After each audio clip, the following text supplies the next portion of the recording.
कथा कौन फ्रिज मु खोली देला बेलकु देखला बेलकु गोटे जरी रे अछि लाउ मंजी गोटे जरी रे अछि लाउ चोपा गोटे जरी अछि फुलकोबी नाड़ी आ एमिति आउरी कौन कौन सब चोपा नाड़ी ए सब रखिछ एगुडा सब फिंगी देवा कथा ना फ्रिज रे जाम करके रखुछ परिया पत्र आसिले कोठ रहइबो फिंगी देवी तुम निजे आसिकी कहूच परिवार रेट बहुत है आ तुम जान ना परिवा चोपारे बेसी विटामिन आ सेगुड़ा भी बहुत टेस्ट लगे करि पारिले हला आज लोक माने जो गुडा को फिंगी दउचंती मु सेहितिरे आज गोटे गोटे रेसिपी बनेबी ओ हला तमे तो हमको गाई गोरो भाबिलो चोपा मंजी डांग सब हमको खइबा को दउछ देखिबा कौन करूछ आज तमे कमाल आ हौ तमे एते लक्ष्मीवंत आम पॉकेट को नजर रखी कि सब जिनस फिंगी न देकी हमको खाइबा को दउछ लाउ किनिबे लाउ मंजी के आपण फोपाड़ी दउचंती केते टंका लॉस करचंती जानचंती ना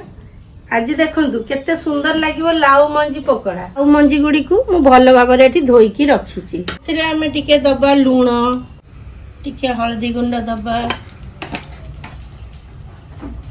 टिके लंका गुंड दबा आपण जदि कंचा लंका भल पाउथिबे कंचा लंका कुछ कुछ देबे हमर किंतु टिके कंचा लंका जदि पाटी रे पड़ला समस्त हा हु आरंभ होई जिवो एबे कॉर्नफ्लोर मन तो जानथिबे मु सबुथिरे अट्टा बेसी यूज करे कारण अट्टाटा यूज करले आपनकर मुसमुसिया भावटा रहिबो बेसन देले कोन टिके ठंडा हेले आपण खाइ परिबेनी एटा राति पर्यंत आपनकर मुसमुसिया रहिबो टिके हमें घोळै नबा ए भाबे हाथ रे भलो भाबरे टिके घोळै नै आज तो सोमवार आमे प्याज रसुन खाइबानी सेति पे एथिरे अदा रसुन पेस्ट देले भी बहुत भल लागे किंतु आज मु अदा रसुन पेस्ट देबिनी एबे टिके जुआणी पके फेर गोळै न हमर गोळा गोळी सरी गला किछि समय टिके रखी देला परे ताकू भाजीबा दे तेल गरम हो गलानी छाणी नबा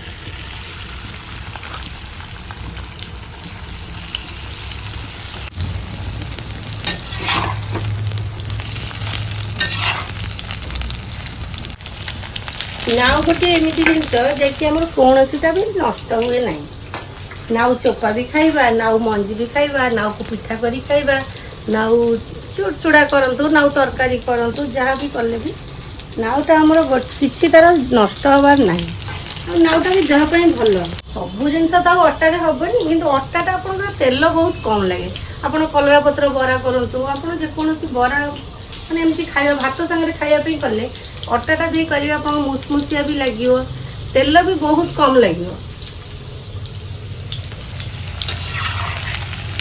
लाउ मंजी पकोड़ा गुड़ा हे गलानी एबे बाहर कर दबा आपन देखंतु मु जेतिकी तेल देइतिली सेतिकी तेल रहिछि माने एथे तेल आपनकर बेसी खर्च होबनी आपन माने करिवे करूनांती तो करिकि मते कमेंट रे लिखिबे केमती हला कि आपन भल लागिला कि नै ए जे नाउ मंजी रे पकोड़ा करछि टिके खाइ की टेस्ट कल केमती हे छी ये लाउ मंजी रे तमे त खाली के फोपाड़ी दिया सब जिंस अरे वाह टेस्ट रे बेस्ट आपण माने तो फिंगी दउथिबे आउ फिंगीबेनी चलंतो देखिबा केमती करबा कोबी नाडी रे रेसिपी प्रथमे मु जेमती काटुची सेही भली भाबरे आपण कोबी नाडी गुडी को काटी नेबे कोबी नाड़ी गुड़ा काटी देइछि एते दिटा पणस मंजी भी देइछि एको जाउछि आगे प्रेशर कुकर रे सिझेई देबी काई ना अलगा परिवा जोटा देबी सेटा शीघ्र सिझी जिवो एटा टिके देरी होबो सेते घांटी हे जो भल लागिबनी सेति पे आगे एटा गोटे प्रेशर कुकर रे गोटे सिटी मार दोछि लूण हळदी देके टिके सिझेई नबा टिके हळदी दबा पानी अल्प टिके दे देबी एबे प्रेशर कुकर टे बंद करबा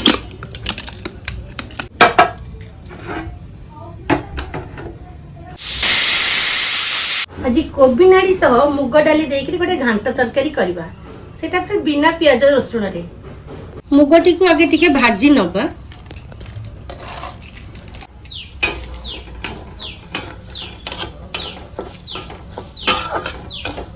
मुग भजार बास्नाटा आसी गलानी हम मुग भी भजा हो जाइए जीरा फुटे दबा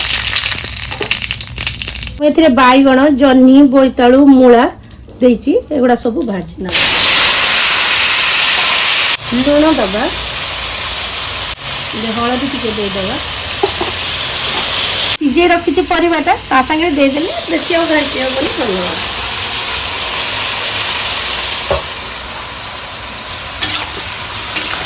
କାହିଁକିନା ଆମେ ଆଗେ ତ ଏଇଟା ସିଝେଇ ଦେଇଥିଲୁ, ମୁଗ ଡାଲିଟା ଟିକେ ପରେ ଦେବି, ସେ ଗୋଟା ଗୋଟା ମୁଗ ଡାଲି ରହିଲେ ଭଲ ଲାଗିବ ଟେଷ୍ଟ। ଟମାଟୋ ଦୁଇଟା ଦେଇଦେବା, ପରିବା ସାଙ୍ଗରେ ସିଝିଗଲେ ସେଠି ଭଲକିରି ତାକୁ ଫଟେଇଦେବା। ଆଜିକି ବତୁରେଇ ଦେଇଥିଲି ମୁଗ ଡାଲିଟା ଏବେ ଦେଇଦେବା। ଆମର ପରିବା ଗୁଡ଼ି ସିଝିଗଲାଣି, ମୁଗଟାରେ ଯେତିକି ସିଝିବ ବେଶୀ ଘାଣ୍ଟି ହେବନି, ଭଲ ଲାଗିବ। ଟମାଟୋ ଗୁଡ଼ା ବି ସିଝି ଯାଇଛି, ତାକୁ ତା ସାଙ୍ଗରେ ଫଟେଇଦେବା।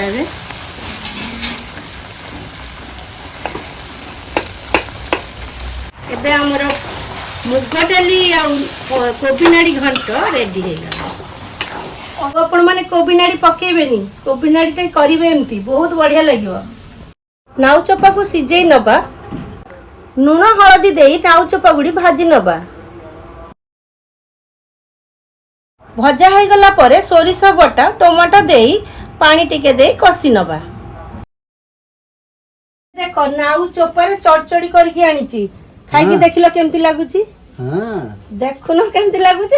ହଁ, ଖାଇକି ଯଦି ଭଲ ନ ଲାଗିବ ମତେ କହିବ, ଫିଙ୍ଗି ଦଉଥିଲ ବା ନେଇକିରି।